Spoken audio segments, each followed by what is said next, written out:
All right, welcome everybody back to another episode of the Big Doug and Carmi Show. If you're watching, we are live on X and YouTube. Make sure you're following me on X to get all the live shows, or if you're on YouTube, subscribe to the channel, hit the notification button so that you never miss an episode like today's episode with my good buddy EJ Snyder. How are you, my friend? I'm well. I'm happy to be back, Doug. Thanks for having me.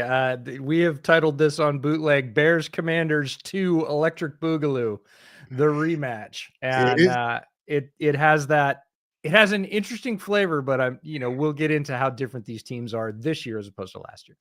it's interesting. I don't know if you feel it out there in Chicago where you're at, and with the Bears fans, I'm sure that follow you and you follow them on Twitter. I see it on the Washington side. This has interestingly become like a rivalry, I think. It feels like a thing. I know part of that is the two teams have played for at least 3, if not 4 years in a row. Mhm. So you get that vibe randomly, I think. But and you get the first pick versus the second pick. I'll ask how it feels out in Chicagoland, but for some reason in Skinsland, it's kind of a thing. It has bubbled up, and it surprised me a little bit in terms of how fierce people were about it. But it does have a lot of elements when you think about it. And again, Caleb being from Washington, pick one versus pick two, as you said, the teams have played. Last year's game was a classic. Depending on which side you were on, it was the game for sure, the play that derailed the Bears for the entire year and really was the catalyst for change. So we have you to thank for that. Ben Johnson's now the coach. He may not have been, especially if you look at the schedule. The Bears had won some games coming in last year. There were winnable games behind the Commanders. It really did look like they might be a 7-win team after 9 or 10 weeks of last season. And then the Commanders game, the Fail Mary, it happens, and everything falls apart on the Chicago side. So I think a lot of Chicago fans kind of let that go. The sort of fervor over this year's game is really interesting to me. I don't think it's as loud on the Chicago side. Everybody on the Chicago side is looking to sort of get a little bit of redemption and just say, look, we go out and we play a solid football game. We don't completely self-destruct. I think that's the sort of baseline for Chicago fans, whereas Washington fans definitely taking it very differently. It seems to be a little bit more personal. It seems to be a little bit more like, hey, I get it. I would be jealous of Jalen too. Like I've seen all that, and it's fun. I think it's cool for the NFL, but in terms of how it really lands with Bears fans, everybody just wants to not go out and get pantsed, quite frankly. Yes, it's interesting too because you spoke to the new again things that the two teams rival over. I suppose I think a lot of Commanders fans thought it was Ben Johnson time last year when we ended up getting Dan Quinn. So again, another piece of the puzzle between the two teams. EJ is interesting. It feels like for a long time when new head coaches would come, you'd get this little bit of grace period and you get some sorting out. That's old school stuff, EJ. That is not how it works now. We want stuff done immediately. And it felt like from afar that maybe, Ben Johnson's got a different style that maybe not just the players, but everybody had to kind of get used to. Maybe it Mhm. took a little bit in the offseason ramping up to kind of feel each other on how these things go. How has it been with the young savant? I think it's been good. I think there was definitely the clash of expectation versus reality, and that's always difficult whenever you change coaches, change regimes. But we had Dan Casey, who's a great offensive mind on Bear Era this week, and he said something really interesting, and it was from an interview with Ben Johnson during his time in Detroit. He said, "Year one is about figuring out what everybody needs to do, like down to the steps, your role, your placement, your spacing. If you're a wide receiver, everybody's learning like what to do." And then when Detroit's offense really took off, it wasn't the first year, it was about midway through the second year. About year two, game 6 or 8, before Detroit really started to hum with Ben Johnson calling the plays. And then in year three, they seemed like a juggernaut for sure, because at that point, year two becomes, in Ben Johnson's words, like how to problem solve. We all know what to do. We all know our mechanics. We all know our role. And now everybody, and it becomes a collaborative process in Detroit. It was Jared Goff and Amon-Ra St. Brown and everybody else saying, I think this is what we're seeing, given on what we all know we have to do. This is how we should attack this. This is how we should break that down. Chicago's still well in year one. Everybody's still figuring out what to do at this point. And that was an adjustment. Everybody wanted, like you said, we have that microwave culture. Everybody wants to put it in, press the button, and it's done. They're figuring it out. And we've seen increasing returns from Caleb each specific week. We've seen the same thing from the offense. There are still fits and starts. It is not polished, but they are building a foundation. And the job was, I think, bigger than a lot of people thought it was. The roster was pretty good, but the culture was not great. And Coach Johnson has a very different attention to detail than previous regimes did. I've described him as a good psychopath for offense. Like, you see him, he is incredibly wired. That has its pros and cons, but it was definitely a culture change for veterans who existed. And you're going to bring in some folks, both draft picks and free agents, who are yours, tagged as yours, your regime, and whatever else. But that doesn't build an entire football team. You need to win over the veterans. Like, you need them, the existing veterans, to play. Not all will line up with your system. That's sure. We'll see another sort of purge after the end of this year of guys that are going to and want to play well within the system and guys that don't. But he has to go out and win those veterans over. And that's a very tricky balance. So we're seeing him kind of walk that walk of pushing guys, including guys, rolling guys in, trying to get folks to buy into, if we all do it the same way, this is what we're going to get. And he has the evidence, at least, of Detroit of, okay, take a look at year two. When everybody buys in, when the wide receivers block and everybody understands their role, this is what we can achieve. Bears aren't there yet, but they're getting there. Is it the best wide receiver room in the league right now? Ooh. It feels like they've got, I mean, I can think of other ones, right? Like, I mean, sure. The Bengals, of course, come to mind. The Lions come to mind, particularly if Jameson Rams is be that guy, right? Yeah. Where does this Bears unit fit in? Because they've got a luxury of items there. Yeah, they do. And it is a work in progress. Where they fit in right now in terms of, again, all those pieces fitting together and working well, or the sort of overall talent ceiling. I think I would rank them higher. The actual production a little bit lower for all the reasons I just mentioned, but they are there. You talk about the Rams with Devontae and Puka. You talk about, some of the teams you mentioned, Detroit for sure. There are multiple teams throughout the league that have 2 and maybe 3 good wide receivers. But when you really start to look at the depth down to like wide receiver 4, when you're going in spread sets, it's tough to beat what Chicago has. I mean, DJ Moore hasn't really found his role. Rome has ascended. He is clearly the number 1 wide receiver in Bears land. Zaccheaus, fantastic addition. Yep. He just catches balls and makes plays, I swear. He is a great sort of glue addition that a lot of people that maybe don't follow or only look at the big names wouldn't understand, but he is really to quote the Big Lebowski, tied the room together.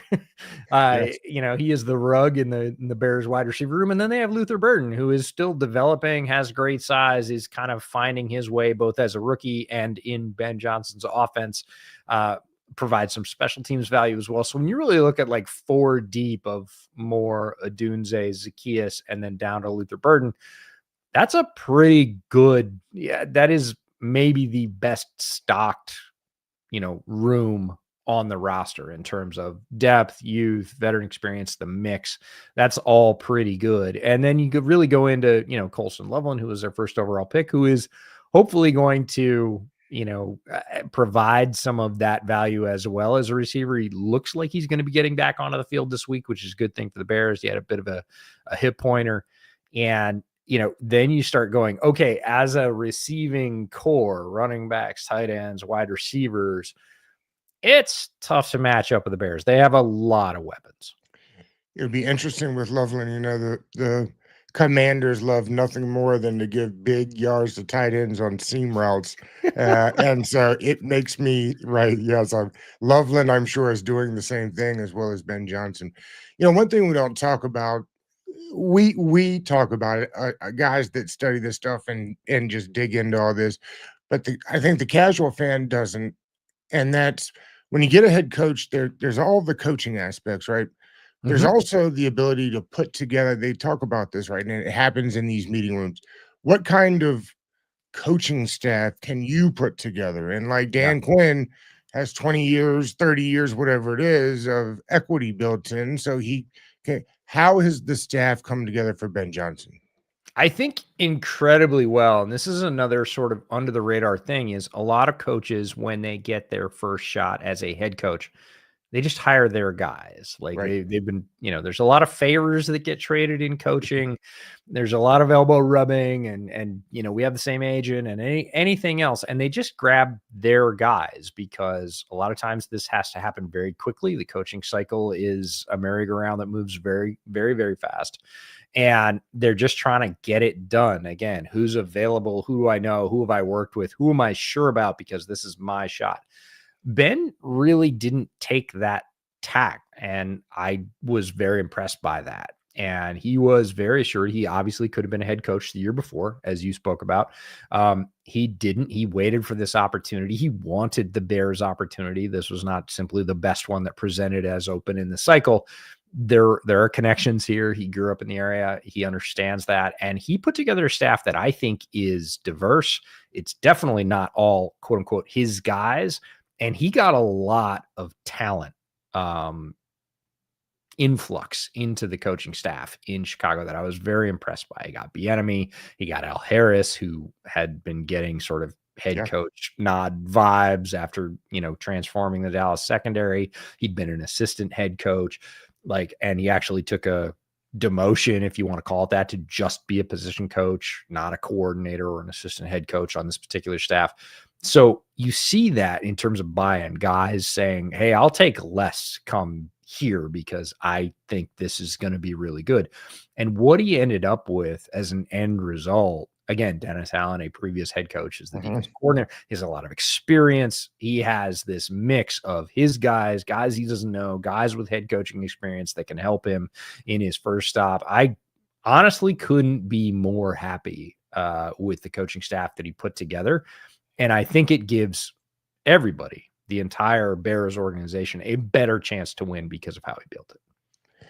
They went out in the offseason, EJ, and spent money to make sure that offensive line was better for Caleb this year than it was last year, including draft picks, including one of my favorites, Darnell Wright, who I think they drafted not this year, but the year before, if I'm correct. Yep. How has that thing come together? Because that was one of the big things they did this offseason was make sure that they could better protect Caleb as much as you can, because you and I both know he likes to get squiggly back there. So they spent. They did indeed, and he does like to get squiggly, but he's also really good at it. Yes. He is incredibly athletic and avoids a lot of sacks that a lot of other quarterbacks couldn't. The offensive line in general has improved. Absolutely. It was a low bar to clear. Their offensive line was not great last year. There have been fits and starts. There have been struggles. Joe Thuney has been solid. Dahlman has been okay, and that's good because, again, center play has not been okay. I have been pounding the table for 3 years for the Bears to somehow find a center, whether it was free agency or draft one. They have refused to do so up until this year. Dahlman is setting I would say, a mid NFL standard, and that is not a backhanded compliment. That is some stabilization to the position. Darnell Wright has played well. He's played well couple of years in a row now. But again, as well as I do, offensive line is 5 working together as one, not just your best guy. It really has to do with the weakest link. I really liked the addition of Jonah Jackson, not only because I like the player, but because he could bring people up to speed with what Ben wants to do because he was with him in Detroit. Unfortunately, it looks like injuries have sapped Jonah more than I would have liked. He has not played to a great standard at the right guard position. And then left tackle has been a bit of a struggle because Braxton Jones was trying to push back early from injury, and he just wasn't strong enough. And the coaches have said this in terms of he's had very good first half and very bad second halves. He's just faded, whether that's mental fatigue or physical fatigue. So they tried a bit of a rotation. Nobody's really sure who's starting at left tackle this week. It could be Braxton Jones. Seems like he's working back into form a little bit, but they're really happy with Theo Benedett as well. played his college ball in Canada. Great physical specimen, but doesn't necessarily have the length, but played very, very well in the preseason and opened a lot of eyes, I think, as to what his potential was. We all know that Ben really likes his sixth offensive lineman, and Benedette has played that role so far. But it's very possible that he might get the start at left in this one, depending.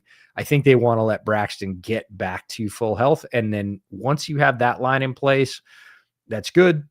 Trapillo, I think he's good for the future, but the problem, if you want to call it that, or luxury, if you want to flip it to the other side of the coin, is he really is a right tackle. They tried him at left. It didn't look great there. You already invested a high pick in Darnell Wright at right tackle. So what does that make Trapillo? You're really good swing, I hope. And the picks haven't been great. The free agency this year, I think, was a stipulation of Ben. I think when he came to the head coaching job, he said, we will have an offensive line or I won't be here.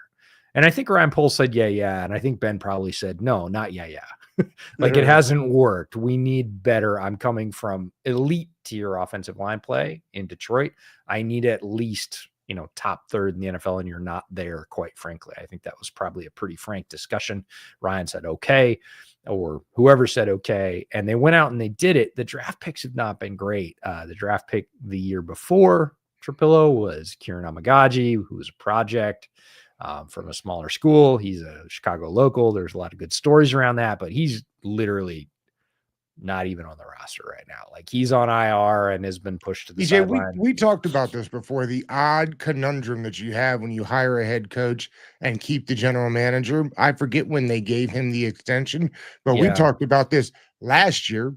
Correct. We talked about it before the season started this year. And I got to tell you, I still don't understand what Poles is doing there. It is a difficult balance right now. And I think the farther we get into this, especially with the offensive line picks outside of Darnell Wright, it doesn't look great right now. And the folks that they've retained, the folks that they brought in free agency, like it's so strange to me because Ryan Poles literally was an offensive lineman. That's where he played when he was a player. I didn't know he that. was with Kansas City, right? He helped build that line there before he came to Chicago. It's like, of all the things that Ryan Poles should have a really good pulse on and understand, it's offensive line play, and he is flailing, for lack of a better term, at offensive line. It's just not working out. And again, going and getting Thuney, that was an absolute lockdown. Like it was the right call at the right time to an organization he'd worked with to say, hey, you're paying Trey, you can't pay them both. You already paid your center. Like, will you let Thuney go? And they said yes, and that's a great boon. So he does deserve credit for that. But in the draft so far with offensive line, it's not a great record. You can go back and look at it and see where those players are now and whether or not they're still in the NFL. It's not great. And it needs to be better on the draft side, because no matter how much money you have, no matter how much you spend in free agency, no matter how much you prioritize it, it is one of the positions that you need to draft and draft well. And typically, if you're talking about tackles, it has to be up high. There's not that many teams that get lucky. The Bears have been incredibly lucky. Charles Leno and then Braxton Jones, those are both extremely low round picks who've played at an NFL average level. That is a huge boon to an organization, but you can't make your living on that. You got to hit on those picks. And right now it hasn't happened. So I'm sure it's a bit of a stress in terms of like, this is what you're giving us to set the table, but we need even more. And that I'm sure comes as kind of cold comfort to Ryan Poles, but Ben he's unforgiving and in a good way. Like I need this level of play for my offense to work. We've spent a bit of time here talking about the Bears offensive line. The Commanders defensive line is like top 5 in the league right now in pressure rate. Feels like maybe this is an advantage Commanders. It is a place where they can get it done. Dan Quinn's done a very good job with that unit, and they are patching it together with veterans. And that's sort of, I think, the Dan Quinn MO. Everybody calls him a player's coach, but I think he really understands veterans in a way and has done a good job of bringing in veterans who maybe were undervalued elsewhere, that he'd seen things in previous stops or whatever else, who are contributing. And they're making it work. It's not like they've gone out and spent top round draft picks on pass rushers, which a lot of organizations have done. And they're making it work pressure wise. They are getting above league average pressure, and that is working to support their defense. Secondary, a little bit of a different thing. But if you're talking about defensive line versus offensive line, yeah, if I had to pick who the advantage goes to, it would be Commanders, just because they are, I would say, a little bit surprisingly, like a mild surprise of them being better than we thought maybe they would be. Yeah, because they also lost a couple people there too. They spent Right. the money on Kinlaw. He's been fantastic. You can kind of see Deron Payne's evolution with a guy like Kinlaw next to him, and Mhm. Dorrance Armstrong, who is slowly becoming the guy that they paid 2 years ago. You could see him coming on at the Yeah. end of last year. So they're very excited about that group. We can switch though to the secondary. It's very interesting. The only way the Commanders secondary has been effective recently, and they've been hit hard with injuries as well, Correct. but they've got to get home. They had been trying to send 4 this last week against the Chargers. Obviously, we know about that offensive line and its dealings, but they were blitzing and they were feisty and they were ready to get home. And it helped what had been a problem. Listen, Marshawn Lattimore is not the guy that they traded, that they thought they were trading for No. from the Saints. It's been a problem. The problem is, and you know this, EJ, at this point of the year, what are you supposed to do about it? There's not a whole lot you can do other than try to tweak what you are doing to cover it up. And it's a tough thing for Commanders if you're talking about having to help Marshawn Lattimore and not the rookie Trey Amos on the other side of him, who's been fantastic. It's going to be a tough deal for those DBs with what we started out this show talking about, a plethora of weapons on the other side of the ball. Yeah, you can't match up with all of them, so you need to vary your coverages and try and match up right, and that is a gamble, and it is a gamble that all defenses in the NFL make every single week. When to rush, when to cover, when to bring extra guys, when to drop, and that is the real alchemy, if you want, of defensive play calling. Is you are going to leave some guys one-on-one who are capable of beating one-on-ones every week in the NFL, and you hope that something good happens for you, that the rush gets home, the quarterback's distracted, his eyes are down, he doesn't see him, there's a hand in his face, whatever it is, because you have to. If you simply go, double 88 and then, everybody else single coverage all game, you're still going to get picked apart. There's too much talent in the NFL. I don't care which unit you're talking about. And so you do have to do it. And defensive coordinators league wide, it doesn't matter who you're talking about.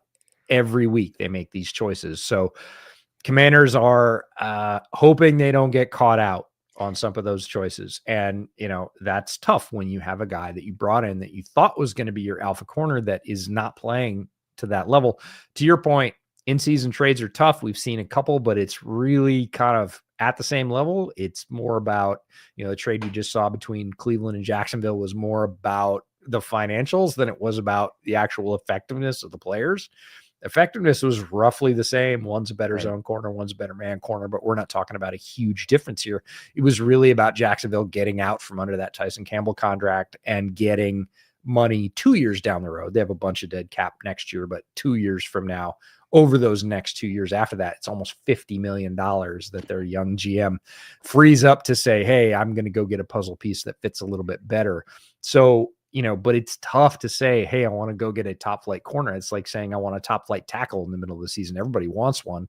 There's not enough of them. So what do you do? And it's varying coverages, varying pressures, changing it up and making the offense guess as much as you can, and then trying not to get zapped on the occasional play where you leave. Maybe you're looking at the rookie, Luther Burden, and you're like, hey, he's a rookie. He hasn't really done anything yet. We're going to single him up with our third or fourth guy, or maybe a linebacker, on a certain coverage.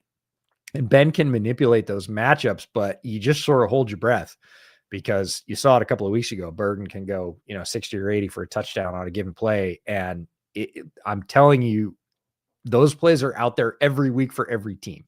If you watch all 22, if you pull it apart, that guy was wide open. Like you had it, but he got moved off his spot. He couldn't see him for that moment. And that's what you're hoping for is the defense, because you really just don't have enough guys to match up who are healthy and playing well.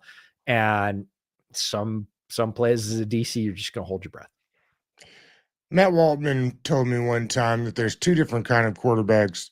the bakers and the chefs. And I said, Matt, Yep. what do you mean? Okay. And he said, well, if you're a chef, you know, if you're a baker, you follow every step. You have That's to do right. it that way, or your cake won't turn out right. If you're a chef, Patrick Mahomes style, you just kind of understand the ingredients and whip it together. That's what they do. It would feel like Caleb is one of those chefs that likes to get out Mm, and take the ingredients and go voila. I kind of feel like that's not what the head coach likes. I mean, it's certainly not mm, what he had in Detroit, right? Like that, what he had in Detroit was the epitome of a baker, a correct. very, very good baker, mind you, but Yep. not a chef. What did they do? This is kind of like when Jane Daniels is not himself. You still can't tell him to not run because it's what makes him special, right? That Correct. it's one of his superpowers. The same thing kind of goes with Caleb, right? But sometimes to his detriment because he takes so as too many liberties with the liberty taking, I think is what Frazier Mhm. said. So I'm just curious, what do they do about it? How Yeah. can you do about it? A, I love this question. B, all praise to Matt Waldman. Matt was very kind to me in this industry before anybody needed to be. Yes, I love Matt. he's Great dude. incredible. Yes, Great dude. and a Great, saxophone player. uh, incredibly sharp in player evaluation, how schemes fit together. If you're not following Matt Waldman, go follow him. Great He's dude. In terms of the question, this is like when anyone is going through culinary school, right? You say, I'm going to be the best seafood chef out there. And they're like, cool, you still need to learn to make a tart. And they're like, that's but right. I don't want to make tarts. And you're like, well, you got to have a basis. You got to be a saucier. You got to learn how to bake a little bit. You got to make tarts. And then if you want to be a seafood person, cool, we'll get you there. So this is about Ben finding that balance of saying, yes, you are an amazing chef. We all saw that in college. We need to make sure you know how to bake, right? We're Yeah, not going to ask you to bake all the time. We're not going to ask you to only be a baker, I love that. but you do need to know how to bake, and you don't know how to bake well enough yet. And that comes down to everything with footwork, with, people always talk about in structure. Oh, Caleb doesn't work well enough in structure. It's not true. He works really well in structure. He doesn't always work within structure, that's for sure. But when he's asked to work within structure, there's a TD pass to Odunze a couple weeks ago. Beautiful, like gorgeous in structure, hit the top of your drop, have your hitch on time. Ball is an absolute vapor trail. No defense for it. That is an in structure touchdown. That is what was schemed up. He saw it. He threw it beautifully. Like that is baking, to your example, perfectly. He can bake perfectly. He doesn't do it all the time. In fact, he often throws in a little bit of salt just because whatever, and that's his feet or his drop or his arm angle or whatever else. So this is about teaching a chef to bake and not keeping them from being a chef. And it's compromise for Ben because he has to, like you said, you can't legislate that out of Caleb's game because you'd take more sacks, right? You would not have explosive plays that we've seen down the field. So it kind of reminds me of what Andy Reid did with Patrick Mahomes, which was in his first year, it was the same thing. Patrick was very good at freelancing and not very good with in structure, or, not very consistent, I should say, with in structure. He was still very good. But Andy said the first 2.5 seconds are mine. And after that, go be Patrick Mahomes. Right. And I think actually the first year it was more like 3.5 seconds, but like up until, we'll just split the difference, 3 seconds, you're mine. You do as I say, when I say, your eyes go where I say they do. If that doesn't work, if guys are covered, nobody's come open, protection breaks down, whatever, go be you. That's it. Leash is off. Just do whatever you'd normally do. I'm not going to try and legislate that out of you. And so it's a compromise for Ben to be able to do a little bit more of that. Again, coming from a very tightly baked environment with Jared Goff, to say, okay, I'm going to give you a little bit more freedom and just sort of hold my breath and hope good things happen. We'll talk about that. But, and it's Caleb's to sort of come to the table and say, all right, I'll bake for the first 2.5 to 3 seconds on every play. And I will do it the way you want me to. And I will learn that and I will drill that. And you can see that marriage, for lack of a better term, coming together. There has been progress every week on that. And again, it's back to what Ben wants in the first year. Learn how to do the things you all need to do, because especially for passing offense, like we were talking about this on Bootleg this week, that so many things need to work correctly. Protection has to be called correctly, and then it has to be executed. The drop has to be on time, and receivers have to be coming open at the windows where they're expected to make the timing of that play work. Then there's the whole still have to make the throw, maybe being moved off your spot, maybe not with the greatest pace. Receiver might be covered, might be tight window. They still need to complete the catch, maybe through contact. There are so many variables, start to finish, that need to work for a passing play to not have the quarterback just sailing a ball to empty grass, which we see every week, right? It's just, it's miscommunication, or guy got hung up, or he slipped, or, he had to throw it sooner than he wanted to, whatever it is. There's so many variables on a pass play, and everybody's learning those variables. Receivers are learning theirs, offensive line learning theirs, Caleb, of course, learning his sort of with a fire hose. And we're seeing it get better, smoother. We're seeing the basis, the operation, the play getting in and getting to the line with more seconds to be able to adjust. We're seeing that sort of pushed back week to week, which is good, because we saw it even in the Jacksonville game versus Kansas City. Like Jacksonville with Liam Cohen, not there. Had multiple plays where like Trevor was trying to stop guys in motion so he could get the snap off. Like it's all important, and it all happens every play, and you only get the play clock to do it, right? Doesn't matter what your last play was, doesn't matter what your next play is. Like each particular play, all of those things have to go right. It's a very difficult, high pressure working environment, and it is getting better week to week. Shout out Waldman.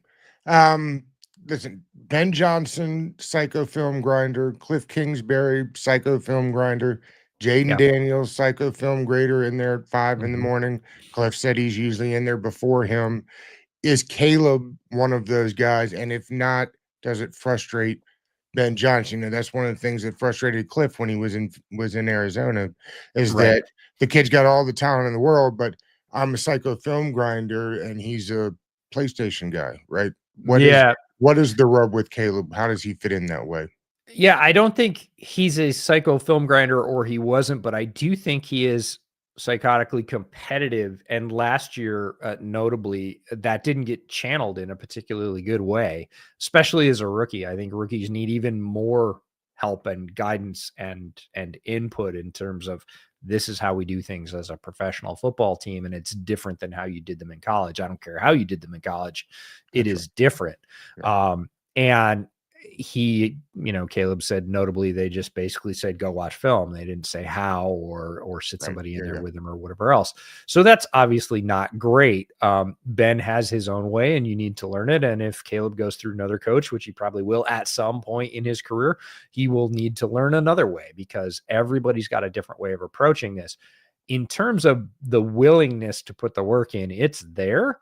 In terms of the focus and the how, that's just like they're learning all the steps on the field, they're learning all the steps off the field. And what everybody has said around the building, and this isn't just the head coach, it could be Declan Doyle as the offensive coordinator, it could be the wide receivers coach, whatever. He's there and willing to work, and he is getting it, but it is a lot.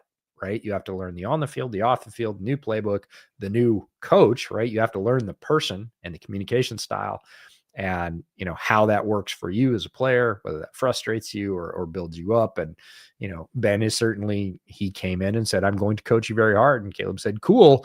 I don't think either one of them probably knew exactly what that meant at the time, but they're figuring that out, and you can see it on the field. They're getting to where they have that shorthand, like, hey, we've already done this one, don't do that again. Don't make that mistake again. Or it worked. It was there. We missed it. We'll get it next time. Like, it's all there. So it's a fascinating process to watch from the outside, but it is improving. When this Bears defense is fully healthy, and I know they get Gordon back, and it feels like if Tremaine Edmonds was out, it feels like he's getting healthy again. When this defense is at its best, what is it trying to achieve, and what does it look like? Ooh, it's a really good question. And they too have struggled with health. You mentioned the Commanders have struggled with health on their side.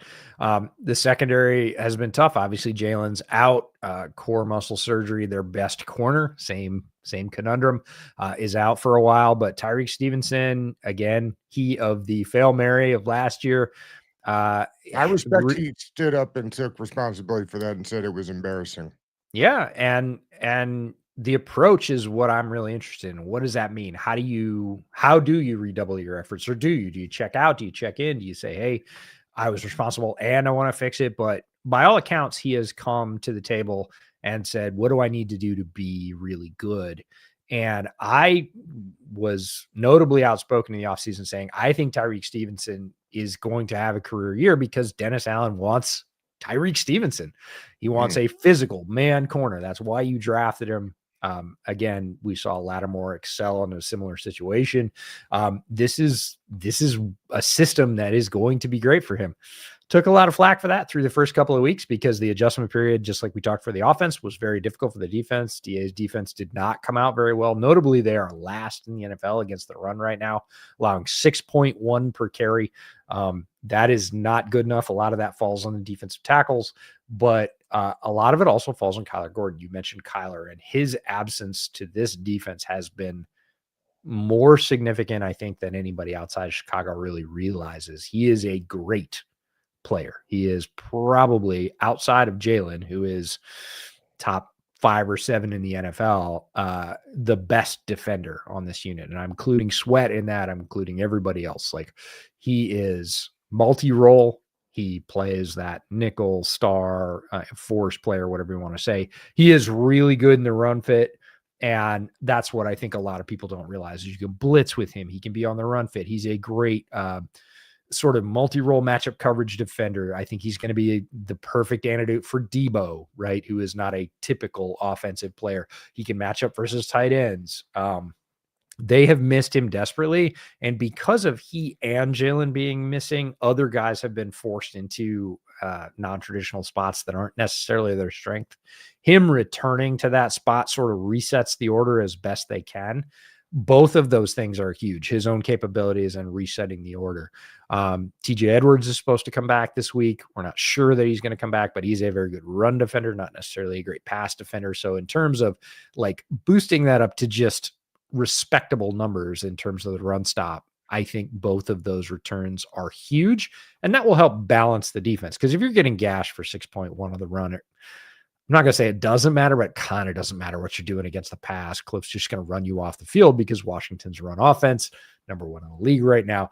Like, he doesn't need to go away from it. And as we spoke about earlier, it's simpler, right? You're just handing that ball off. You don't have all the variables that you have in the pass game. You still have variables, but not near as many. So if you're getting 5-6 yards of carry, Cliff's smart enough to just keep doing it, right? You are going to have to stop that to force the ball back into Jaden's hands. And that's a dangerous situation as well. But Jaden hasn't been quite the same as he was last year. He's still been good, but he hasn't hit that stride that he had, especially at the end of last year, where it was just like, what are you going to do? You're not really going to stop him. So it might be the better of the two options here is to stop that number 1 rushing attack, or at least slow it down enough to where you've got to get some variation in there.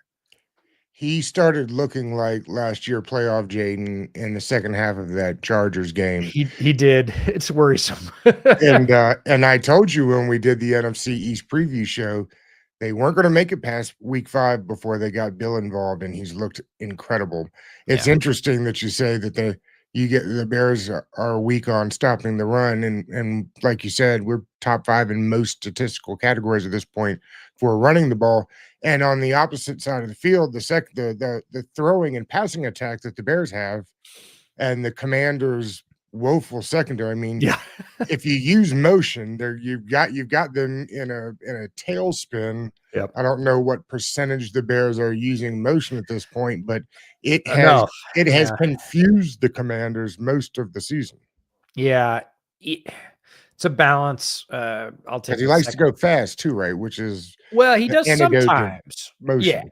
Yeah, he does sometimes, but he also is one of the great custom crafters of offensive game plans per the opponent for that week. So some weeks you'll see a high use of motion. Some weeks you'll see more spread formations. Other weeks it's all condensed sets and a lower rate of motion. Right. Same thing with play action on early downs. You'll see more of it in some weeks, and some weeks you're going pistol, you're going fast and spreading it out. It all depends on what he sees as advantages for the defense. given what you said, yes, I would expect to see motion this week and a bunch of it. And that can be both good and bad. I think there are benefits for young quarterbacks to have quote unquote set plays that they just call and go. And there are benefits to using motion to identify coverage and move favorable matchups around where you want them to. So I would imagine we'll see some motion, but it's when you do have this, strength on the Commanders' offense of running the ball and a weakness on the Bears' defense of defending the run, and then swapping it around for the Bears' pass game and the Commanders' pass defense. It's really interesting because a lot of times we're talking about good on good or strength on strength, key top units facing off against each other as they do every week in the NFL. But then there are games like this where you're like, ooh, very stoppable force met by a movable object. What's going to happen, on balance? Like who's going to get the better of that in the sum total? And it's tough to say because neither of those defenses has looked good at, the Bears against the run or the Commanders against the pass. So who's going to be able to exploit that early and often? And I think that'll probably come down to it. In terms of Jayden returning to form, yeah, he started to warm up. And in terms of Bill or, Ja'Cory Krosky-Merritt, saw him at the Shrine Bowl, was fascinated by him because of his story in college and actually checked in with the director of the Shrine Bowl. Shout out to Eric Galko and said, why didn't he play? I assumed he was hurt. When I looked at his stats, I assumed it was an injury thing. It wasn't an injury thing. It was an eligibility thing from his previous stop. And basically where he had transferred to got a little gun shy about, you might have to forfeit games if you play this guy because that's unresolved. And so they just shut him down after one game. So everybody kind of forgot about him because that's a big thing in draft season, out of sight, out of mind, right? But watching that guy on the field, even in practice, from the first practice, and all-star games are notoriously not kind to running backs and inside linebackers. It just doesn't really showcase their skill set very well until the game. But even in practice, I was like, ooh, like people need to pay attention to this guy. He's probably going to get underdrafted because of all that stuff. But in terms of contribution and physical skills on the field, this guy's got it all. He's got speed. He can cut. He runs with power. His vision's pretty good. Never really going to know how his pass protection is based on an all-star game, but tape said it was okay, which is going to get him on the field as a rookie. And then he goes into the game and just dominates. He's basically the MVP. And you're like, yep, like this is a dude. And people still didn't listen. So I'm not surprised, but everybody that wasn't at the Shrine Bowl is kind of like, what? Where'd he come from? And it was always there. You just had to be looking. Dude went to every meeting for that running back room, even though he knew he wasn't going to be allowed to play. And that says something to me even more than what you see on the tape, right? A couple more before we get out of here. I've got to ask about my Georgia Bulldogs. It's the second time for Ben Johnson with DeAndre Swift. How has the marriage worked out so far? You had to, didn't you? Horribly. And I was more hopeful because they had been together in Detroit, but Ben also let him go in Detroit. Yes, he did. Ben could have pounded the table and said, this is exactly what I want. But instead, he took a bear. He got David Montgomery to come in and be the other part. And then they drafted, Jahmyr Gibbs, who is a better version in my mind in just about every way than DeAndre Swift. DeAndre Swift is very good in space. Yes. And outside of space in condensed areas, he's abjectly terrible.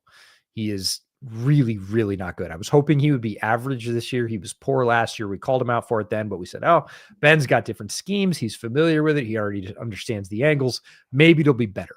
It's not better. And that is evidenced by the fact that in terms of space created by the offensive line before a running back is contacted, where would you guess that the Bears rank within the NFL in that metric? You tell me. They were second through 3 weeks. Really? They were second best. Where was DeAndre Swift in terms of basically taking advantage of space given to him and then getting something else? He was guessing not number 2. 33rd. 33rd. I never got it with Swift. He was supposed to be so good. Like when he came out, of course, I watched him play at Georgia. He just felt like what the league was looking for, right? In a running back. It felt like he was the next guy. You had Chubb, and he had Yep. Stoney, and then it Yep. just felt like it was gonna be him, and it Yeah. just was not him. It is In a places different. that are good for running backs too, right? Yeah, no, and you know this. The college game is very, very different because of Sure. physical constraints than the NFL is. And a couple of those constraints really served DeAndre Swift in college, right? The specifically the offensive lineman downfield on RPO rules in college gives them freedom to just go out and whack whoever they want. Right. In the league, you got to stay within a yard, and we see those penalties called every week. So that's very different. And the other is the space, right? The physical space of the field. The hashes are wider. Right. Like you just have much more room to operate. And again, what did I lead off by saying? DeAndre Swift is really good in space. So with space and with downfield blocking, and especially with like Georgia offensive linemen in front of him, he looked all world. You get to the more condensed spaces of the NFL, the talent level evens out, and all of the little things about his game of playing in space and really vision in between the tackles is what it comes down to. You'll see it week after week. There'll be a hole. They'll create space with that offensive line with all the money they spent in the offseason. And he'll literally run the opposite way. He'll, the holes to the right, he'll run to the left of the center and run into his offensive line. Like it's just, and again, you see it in the condensed. You saw it last year. It's nothing new. It's not him falling off or anything else. It's just not his strong suit. Some guys don't have it, and he does not have that. And the Bears, I really think, wanted Roschon Johnson to occupy that role because he is good at that. He was good at it at Texas, whatever else. He's been unable to get on the field. He's been unable to stay healthy. And I think that really is just sort of handicapping them in a way. Again, we had Dan Casey on Bear Era this week, and he said, coaches love explosive plays in the run game, but you know what they love more is when they get a play and basically it's blocked up and you would have got 1 yard, but a guy gets you 4. Yes. They love that because they don't have to call the perfect play every time. They're Right. not going to be behind the sticks because that guy's going to go out and twist. And that's David Montgomery. Like that is David Montgomery in a nutshell. And he ended up being, one of Ben's favorites in Detroit. He was great when he was in Chicago as well. He just didn't stay. They need another Montgomery type. And Ben's always had it. It was Jamal Williams at one point, and then it was David Montgomery. He was really expecting somebody, I believe it was probably Roschon, to be that. He doesn't have it. Could he go get it at the trade deadline? Yeah, some of those guys are out there and available, and they're third running back on the depth chart, or they're on a practice squad. There's not many, and they're not super expensive, so there is some hope for that, but I also think they probably hope Roschon returns to the field. And if that element comes back to the offense, it will be much more effective because Swift is just not that guy, and to expect a 7th-round rookie and Kyle Monaghan to come in and as a rookie be that dude is pretty high expectation. But it is a big hole right now in what Ben Johnson really likes to do, not just to establish a run, but to establish his offense. The line started at like -5.5 for the Commanders. I think it's down now to 4.5. I always end these like this, EJ. Mm-hmm. If coach came up to you and said, EJ, how do we beat the Commanders this week? You tell Ben Johnson what? Oh boy.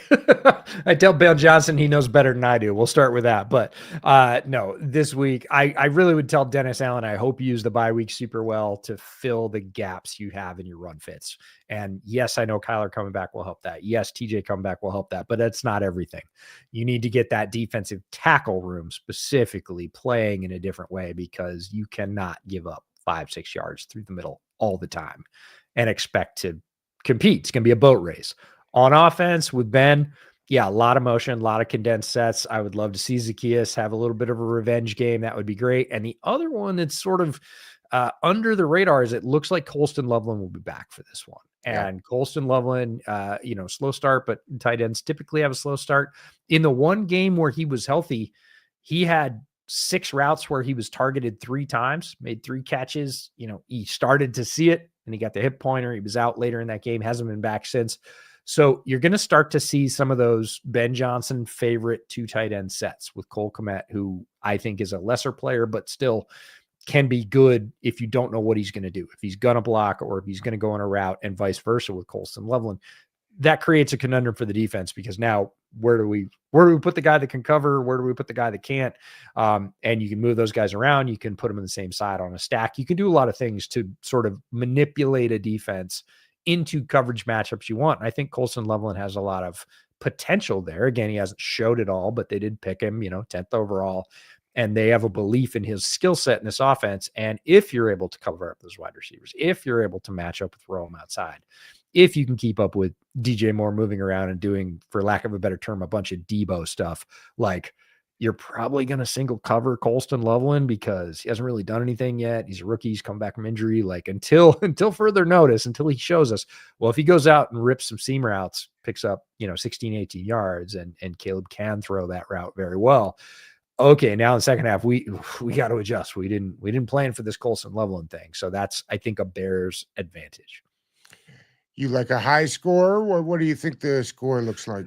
Boy, if either defense can't figure out their Achilles heel, we could see a lot of points here because Washington could run for them. And then, it's not that Jaden can't throw, but if you set everything up with the run, as you well know, your entire offense opens up.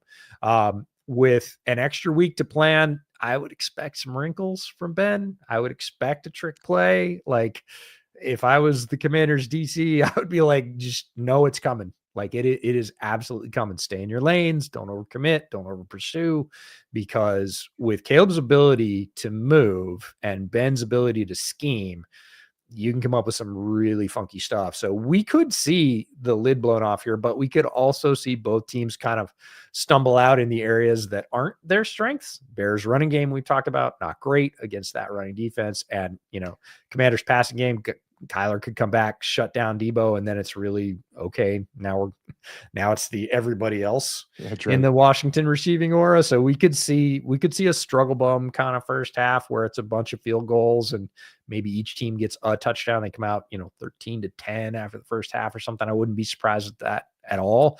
But we could also see both teams just take advantage of those matchups early on and bust out a couple of scores in the first quarter, and then it's on. Then it's just like, all right, light it up, like score as many as you can and see who gets the ball last. Well, it's a blackout for Monday night, and it should be exciting. And the rivalry continues. Yeah, the rivalry. I love that we're talking about it as a rivalry. It's more fun that way, quite frankly. But is it a real one? I'm kind of like, who cares? It can't really be, but let's just pretend. Sure. EJ, always a pleasure to have you on, buddy. I love talking football with you, and I can't thank you enough for doing this with me. Hey, Doug, anytime you ask me to come on, I will always make time for it because it's a great show. It's a great rivalry, and there's great players on both sides. The matchup should be fun. I'm looking forward to it as a game, regardless of being a Bears fan. Like this would have been one of the 3 or 4 games on this week that I circled anyways, just kind of as there's some fun stuff on both sides there. I want to see how it matches up, as always, on grass. Absolutely. Thank you, buddy. I appreciate you. Take care.